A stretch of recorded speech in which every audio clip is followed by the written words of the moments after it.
Union bank, social ইসলামী bank, global ইসলামী bank, first security bank, ইসলামী bank এবং Exim bank, এই 5টা ব্যাংকে একসাথে করেছিলেন। এখন 18 কোতে এসে বলা হলো যে এইদের যারা অরিজিনাল মালিক ছিলেন অথবা অন্য কোনো ব্যক্তি যদি বাংলাদেশ ব্যাংকের কাছে মনে হয় সাফিসিয়েন্ট, মনে হয় সন্তুষ্ট হয়, তাহলে তাদের আগের বিষয়াদি আর তাদেরকে ফিরিয়ে দিতে পারবে।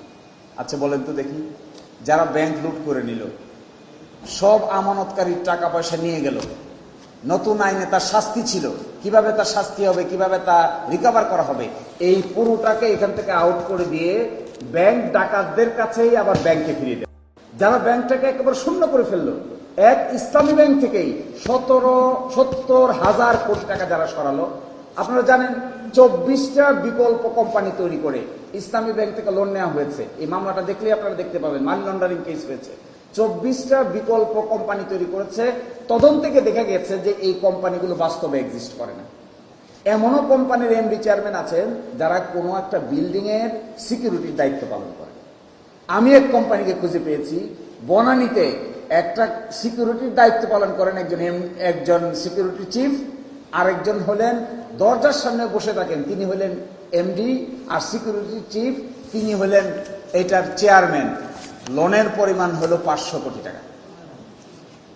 এইভাবে 24টা গঠন করেছেন। 24টা গঠন করে 24 জায়গা থেকে 2%-এর বেশি শেয়ার নিয়ে এসে তারা বোর্ডে লোক বসিয়েছেন। বোর্ডে লোক বসিয়ে তারা 82% শেয়ারের মালিক হয়েছেন। সেই এস আলমের হাতে আবার সেই 5টা কোম্পানির শেয়ারকে ফিরিয়ে দেওয়া হচ্ছে। গতকালকে 5টা ব্যাংকের, গতকালকে ইসলামী ব্যাংকে কি হয়েছে এই ব্যাপারে আপনাদের খোঁজ নেওয়া উচিত।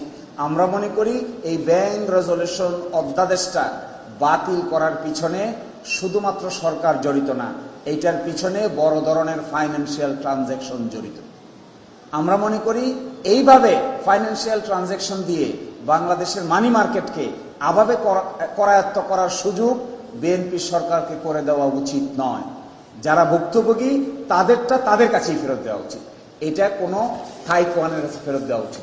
কার পাশা গেছে কার টেবিলে, খেলা যে চলছে কোন লেভেলে।